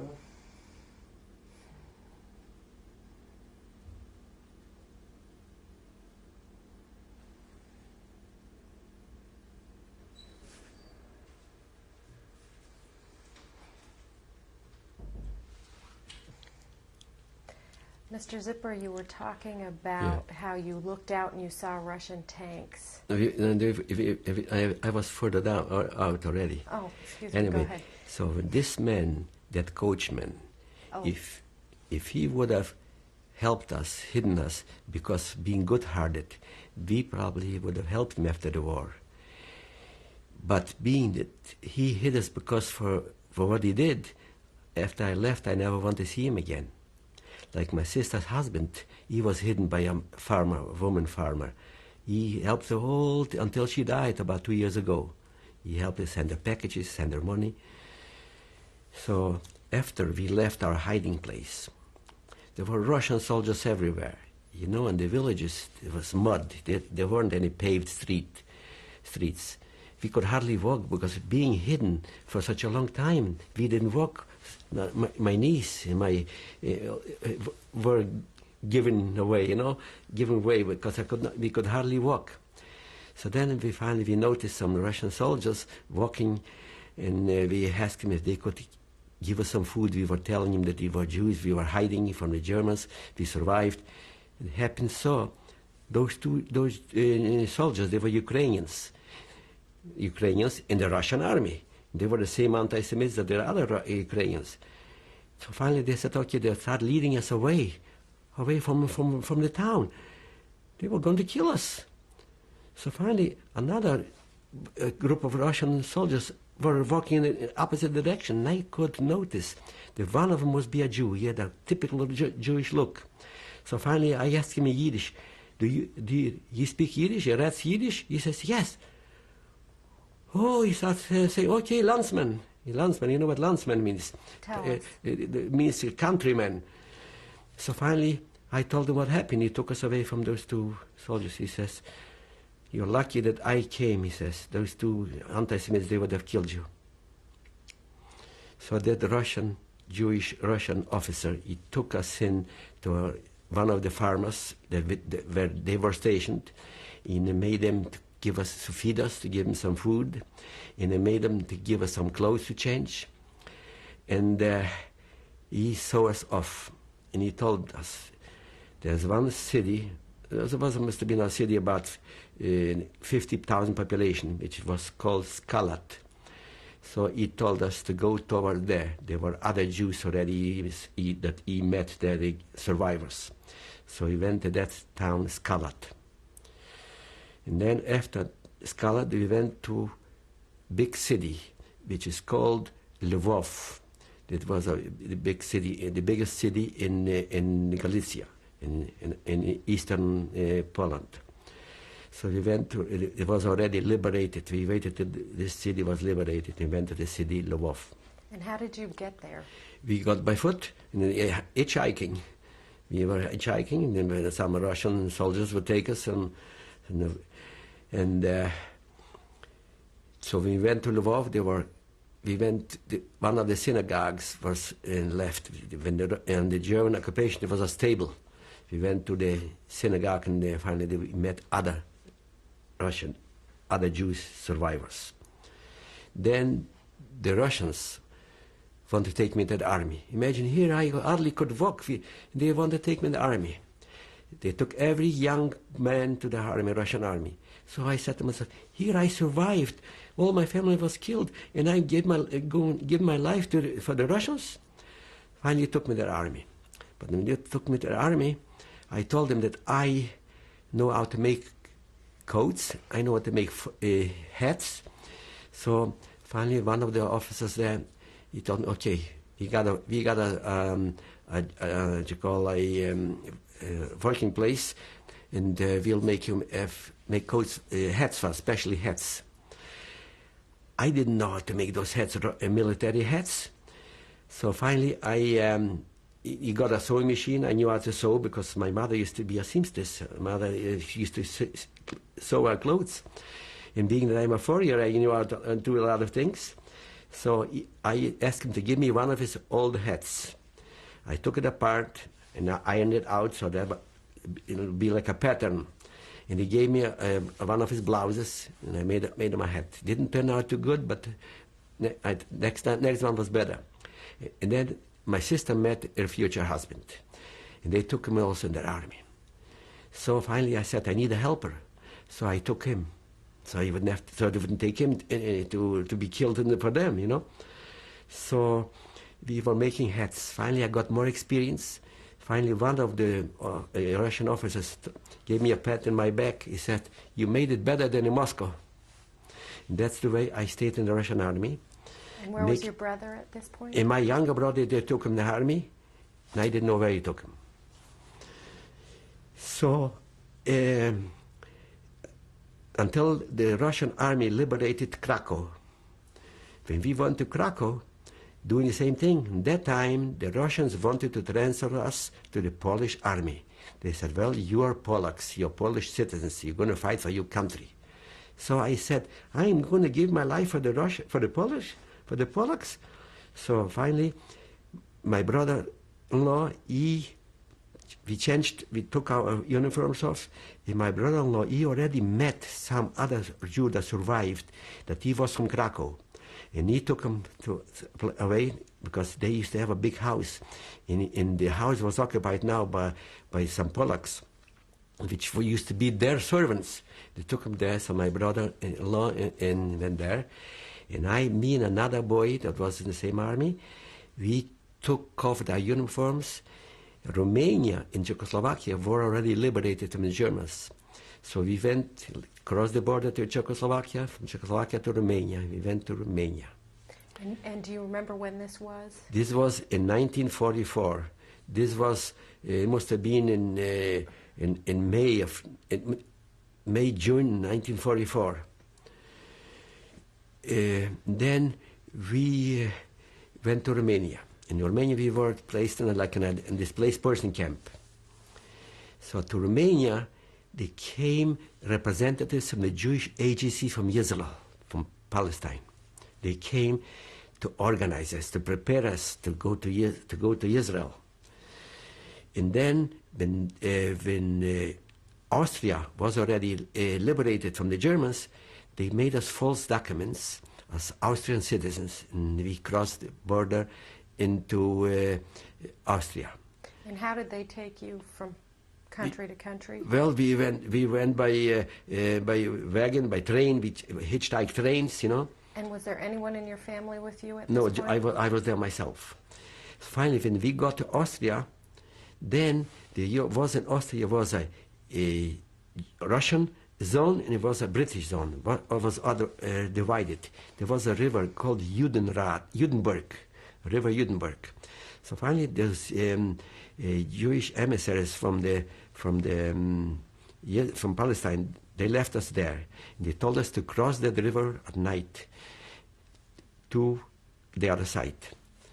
And we started crossing the river on the other side. All of a sudden, Russian searchlights were searching for us, discovered us. And they shot two boys right in the river. And finally we swam to the stream, took us away quite a bit before going downstream, me and a few other boys. Finally, when we got to reach the other side of the river, and we started crawling up, it was a steep bank, and I grabbed a bush and fell down with the bush back to the river. And now I went down the stream again. So finally got up and got into a field. And then there was then finally we found some carrots were growing. We were eating some carrots. And then we were taken in, British soldiers took us in. They put us in a jail. They put us in a jail together, imagine we Ukrainians. Those Ukrainians, they were ready to kill us. And where were you at This this was point? Austria. You're still in Austria. Austria. And how did the British soldiers find you? Well, the British soldiers found us because we were walking in the fields. There was still fighting going on further up. And then 2 days later, a truck with British soldiers, but they were Israelis. There was a Jewish brigade in the British Army. The truck came and they gathered us and took us outside in a town, and they gave us bread. The first time in a long time I ate such a nice white bread, and gave me some salami, and they put us in a truck.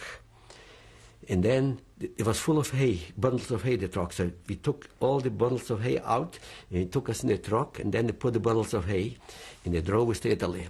When we got the checkpoint at the border between Austria and Italy, the British soldiers were looking. It was a truck full of hay.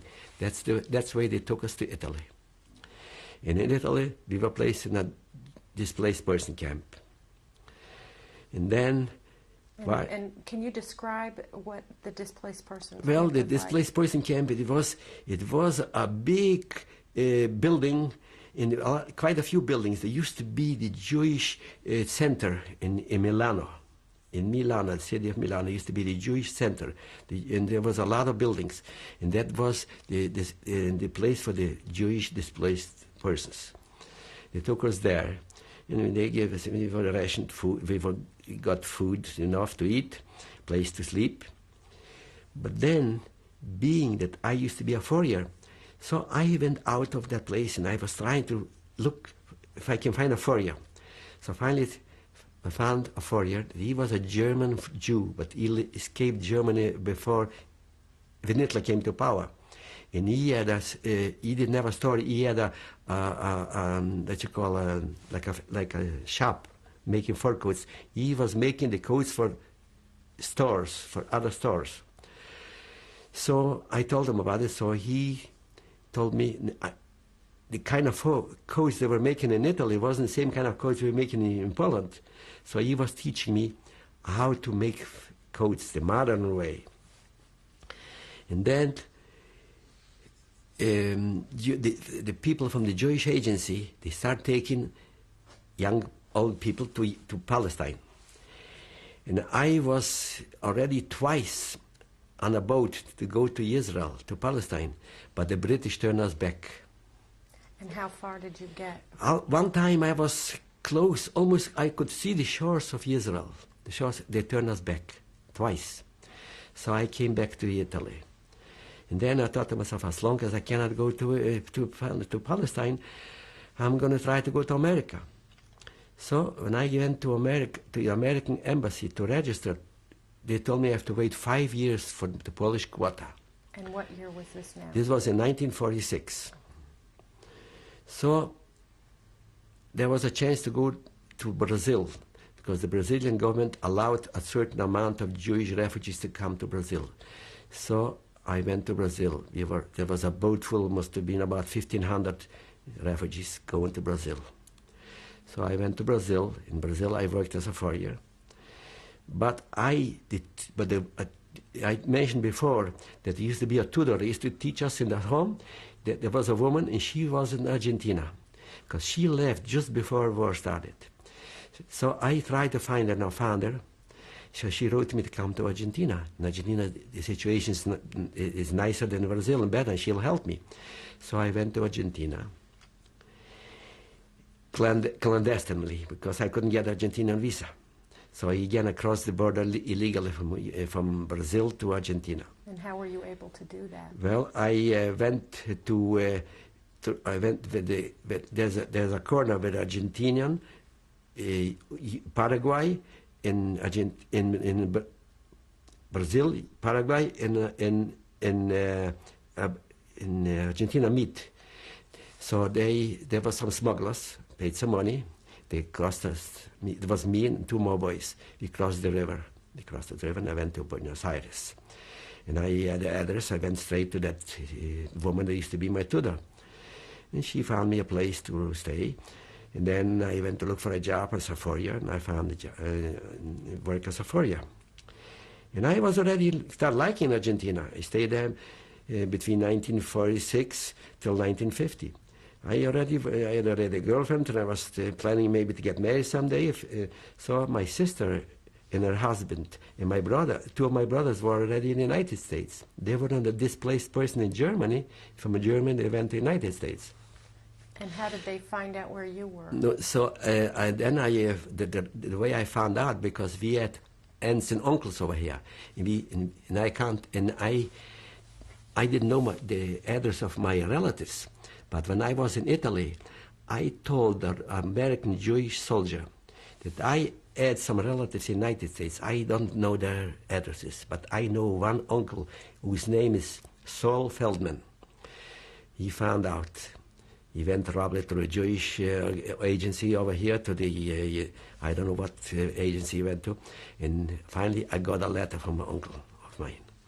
And he started sending me packages to Italy. And that's the way I found my relatives. And through my relatives, I found out that my brothers and my sisters are in the United States. So when I was in Argentina, I already got settled, and I liked it, and I was making a good living. So my sister and my husband, my brothers told me, well, if you'll stay in Argentina, you'll get married over there, you'll never come to the United States. Why don't you come to the United States? And it'll be close to your sisters and brothers. So when I came to the United States, I was looking for a job as a foreigner. And what year did you come to? 1950. 1950. October 1950, October 30th. So my uncle of mine took me to the Foreigners Union in New York.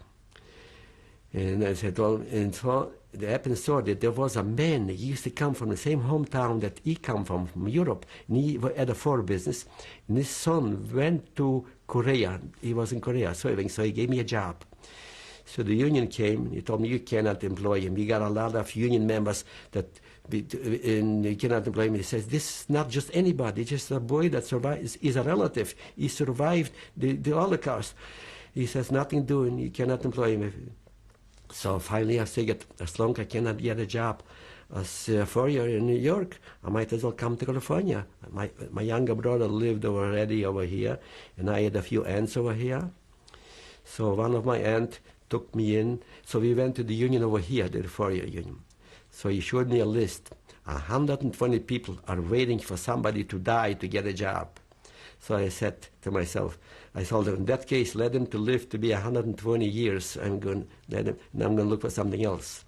So my aunt was a seamstress. She worked in a garment factory. She already got in my younger brother to work in a garment factory. He worked as a cutter. So she took me in also. She talked to the union. They gave me a break to teach me how to be a garment factory cutter. So I became a garment cutter. Then also being the knew how to sew. Sometimes I worked as a garment seamster, sewing. Then I worked in a garment factory till 1956. In 1956, there was another man, a refugee from Hungary, working with me, and he told me that brother of his is working for McDonnell Douglas Aircraft Company, and they are hiring, they need people, and he's going to look for a job. He says, why don't you come with me? They need workers for the upholstery. I says, I'm not the upholsterer. He says, even if you're not upholstery, aircraft upholstery is much different than furniture. So it'll teach you. So I applied for a job at McDonnell Douglas Aircraft Company. And I worked there from 1956 till 1981, until I retired from that job. And when I got to work for McDonnell Douglas Aircraft Company, they took one man that he worked for already for a number of years then, and they told the foreman, and told this guy, okay, and he told me, you'll be working with him, he will show you what to do. That man showed me what to do. And then he was coming over from time to time to check on me. I says, look, when I'll need you, I'll call you. Turned out I learned the job fast, and I was doing a better job than they did. So he was angry. I says, when I'll need you, call. I never called him. Then we were covering baggage racks, where you put the baggage in the aircraft. So they gave us material. The material was 51 inches wide. And so they sliced the material in half, and they covered 2 partitions. And I went and covered 3 partitions with that same material. They got angry with me. What are you trying to do? They don't care. They just slice it and make a lot of waste. So finally I put in a suggestion that instead of making 2 partitions, you can cover 3 partitions. And I got paid for that suggestion. They got angry at me. Then they were covering in a day 2 baggage racks a day. They're taking their time. Here, I'm new, and I cover 6 baggage racks a day. They come over and say, what are you trying to do? You're trying to kill us? They got angry. Finally, I had to cut it down to 3 baggage racks. So finally, the foreman came by. He said, well, you're doing a good job. So I thought to myself, if he would only know that I can cover 6 baggage racks a day. So finally, one day, I said to myself, I just want the curiosity, satisfy my curiosity. I want to see how many baggage racks a day I can cover. I covered 9. Oh, they were willing to kill me. Finally, I put in a suggestion. And I got paid for the suggestion how to cover 9 baggage racks a day. So finally, but they got so angry at me. Finally, they had to do 6 a day. And then I was covering the. If you're making the seats for the airplanes, and making the seats of the armrests for the airplanes. Here again, they were wasting a lot of leather. And I put in a suggestion how to save material and how to cut on labor to make them faster. And I got paid $5,000 paid for that suggestion. And they told me that I am kissing the bosses behind. That's why I got the money. I says, well, if you can do the same thing for $5,000, why don't you do it too? So tell us about the rest of your life during this time. Did you get married? Well, after I came to California, I got settled down in California. I did get married, but then I got divorced. The marriage didn't last long. And then I have been alone since. See, I don't want to get into details about my marriage, but it didn't work out. And I've been alone since. And did you continue your religious... Yes, I am always... I'm not as orthodox as I used to be at home, but my sister and her husband, they're very religious, they're very orthodox.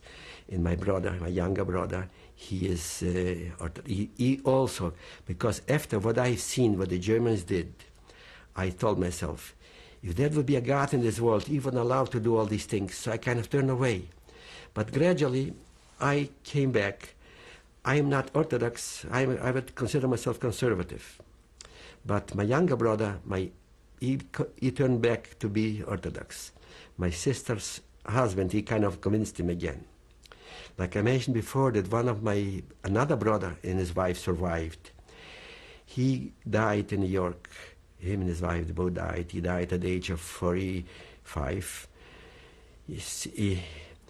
While the Germans were still in town, once they were hiding, him and his wife, they had a little baby, 6 months old. And while they were axia, what they call it, and they were hiding in the cellar, so somebody put a pillow on the baby to smother to death, so the baby, because the baby started crying, so the baby wouldn't give them away. Then they were hiding also on a farm. Like I said before, we gave each farmer to hide 2 of us, and that particular farmer hid my brother with his wife. Then on the hiding place, they had another baby. They had to kill it themselves. And that affected their lives. My brother died in New York. Then my sister-in-law, she got multiple sclerosis, still a young woman, and she died in New York. And who of is anyone in your family still living? Well, my sister in New York is still alive. She has 16 grandchildren. And my brother, he's alive. As a matter of fact, his wife passed away about 2 years ago of cancer. As a matter of fact, this coming Sunday, September the 3rd, he is getting married again. And my sister and her husband are coming to the wedding, September the 3rd. And do you maintain contact? Yes, we maintain contact. Yes. I went to every bar mitzvah and every wedding for my sister's children and grandchildren. We maintain contact. We are very close. And do you have anything that you'd like to say to the people that are watching about your experience? Well, like I like to say, like a lot of non-Jewish people, they say that it never happened. It sure happened because I lived through it. I lived through all that, and I hope that'll never repeat itself. Like and nowadays, there's a lot of anti-Semitism in this country. And especially in Europe. Imagine, in Poland, there used to be 3.5 million Jews in Poland. Now there are not Jews left, and they are anti-Semites. The Polacks, they were born anti-Semites. It's in their blood. The worst anti-Semites that I ever met was Ukrainians and Polacks.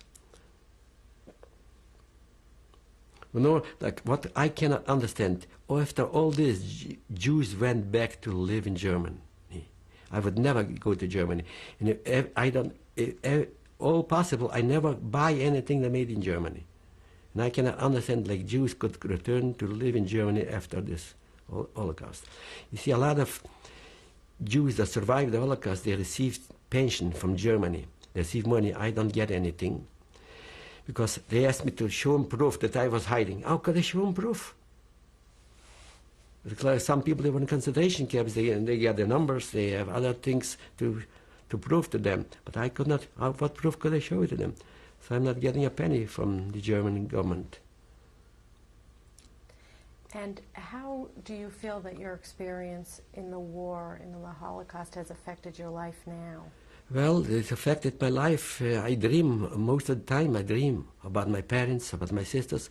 A lot of times, up till now, sometimes I wake up at 3 o'clock in the morning, I cannot sleep no more, I think about them. I think what happened to all of the Jews. Especially now, seeing what's going on in Israel, and after the Holocaust, Jews are still being killed. That bothers me, because I am very much for Israel. I donate to the United Jewish Welfare Fund towards Israel, especially when the war was going on in 1967 in the Yom Kippur War. I did send direct money direct to the Israeli Defense Department to make sure that all my money goes for the Israeli Defense Department. I wanted to live in Israel, but then my fate was that I was turned away by and then I came to the United States. But I went to visit Israel a few times. And as a matter of fact, and still now, I'm thinking about maybe to go to live, to spend the rest of my days in Israel. You see, like I have my house up for sale. So I thought myself, after I sell the house, to make a trip to Israel and see of possibilities maybe to settle down there. Because I'm very much Jewish, you know. When something goes on in Israel and there's somebody being killed, I suffer. It hurts me. And how do you spend your days now? Well, the way I spend my days, every day I walk 5 miles every morning, and then I come back and do about 1 hour of exercise. I have a stationary bike and I got a rowing machine. In the evening, like instead of sitting in the couch watching television, I do exercise on my rowing machine and my exercise bike. And I am very much, I watch my diet. I am health-minded. And I also go to swim. And I like to work in the garden. I also have a little hobby. I like to restore used furniture. And I keep busy. A lot of times I don't have enough time to do the things I'm doing. And I also like to cook. I cook. I don't like to eat in restaurants because, like I said, I watch my diet. And no restaurants will give me the kind of food that I prepare. So I keep busy. I also, once in a while, I'll go to the temple there. They play bingo. I play bingo. And I go on trips. I like to travel. Every year I make 2 trips. I keep busy. So are you a member of a synagogue? I'm not a member of any particular. I used to be a member, but when I moved to this area, I wanted to become a member of this temple. But I did not become a member of this temple because I don't like the cantor. I like to go to a temple that have a good cantor. I like cantorial liturgical music. So I go to other temples in San Fernando Valley, to Temple Bet Shalom, which have a good cantor. I go to Stephen Weiss Temple sometime, and I also go to Sinai Temple on Wilshire Boulevard, because sometime I go to Temple Ramat Zion in Northridge, because I attend the services. And I also, lately I've been going to the temple Magen David on Pico Boulevard, which is located opposite the Simon Wiesenthal Center. They also have a good cantor. It's more, it's an Orthodox temple, but it's more modern Orthodox. And I like the services there. Okay, thank you. You're welcome.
Thank you, Mr. Zipper. You have some photos that you'd like to Yes, show I have us? some photos, yes. Okay, great. We'll take a look at them. Okay. This is my father, Moshe Zipper. The picture was taken in 1939 in Mikulince, Ternopil, near Ternopil in Galicia. Okay, thank you. This picture is of my mother, Esther Malka Zipper. This picture was taken right before she got married to my father. That picture was very little, but when I came to the United States, I made it enlarged. Naturally, it used to be black and white, but it was made a little in color. Thank you. This picture comprises of my father, Moshe Zipper, and the man with that streimel is Moshe Tunis. And the little boy is my younger brother, Chaim, that still lives here in the United States. And my other brother that's looking out next to my father, this is Yitzchak. He's not alive anymore. And when was It was taken in 1939, also before the war. It was taken by a cousin that came to visit us from the United States, and this picture was given to me by him. And where was this taken? It was taken right in front of our house.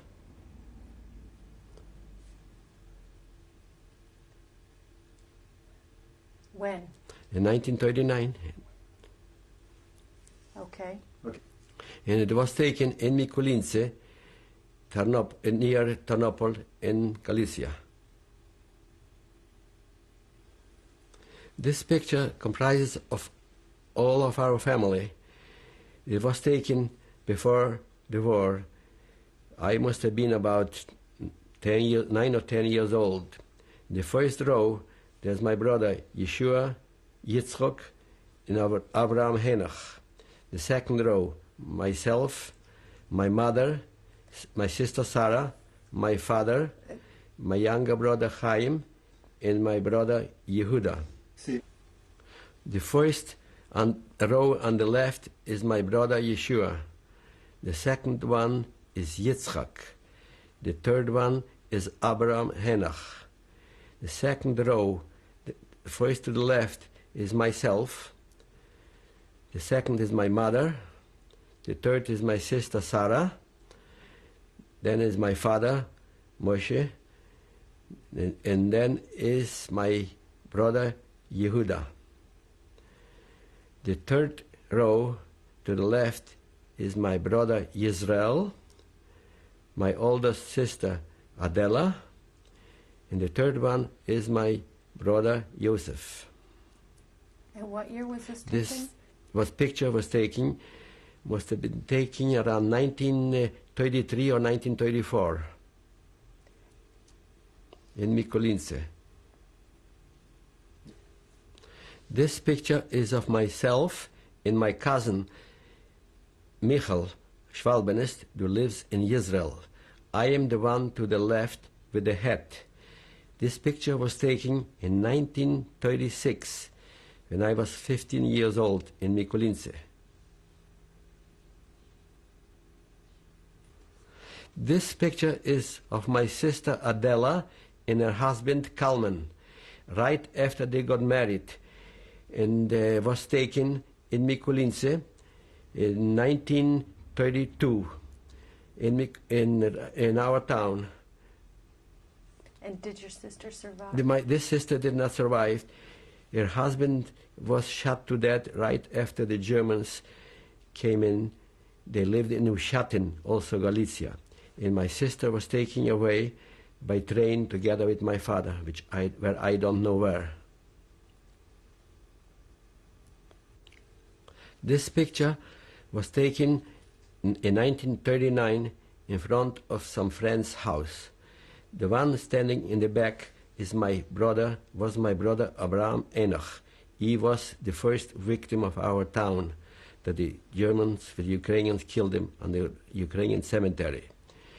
The one to the right sitting is my sister Sarah. She is alive. She lives in Brooklyn, New York. Next to her is Motel Averman. He survived because he left for Russia, and he's still living. The girl next to him left is my sister's girlfriend. I don't remember her name. It was taken in Mikulince in 1939. This picture is of my father. It was taken for his ID card for the labor camp. There is still an inscription on it in German, Arbeitslager, and it was taken 1942. That's it. And what does the inscription mean? The inscription means labor camp, Arbeitslager. And where was this taken? It was taken right in our town when they were taking him to labor camp, and it was issued, and everybody was issued a card with a ID for the labor camp. And tell us the name of the town, please. The name of the town was Mikulince.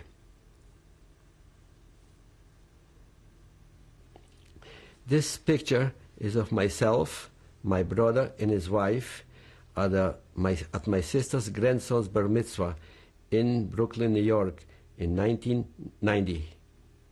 And what are their names? My brother's name is Chaim, and his wife's name was Kay. She's not living now. She died of cancer 2 years ago.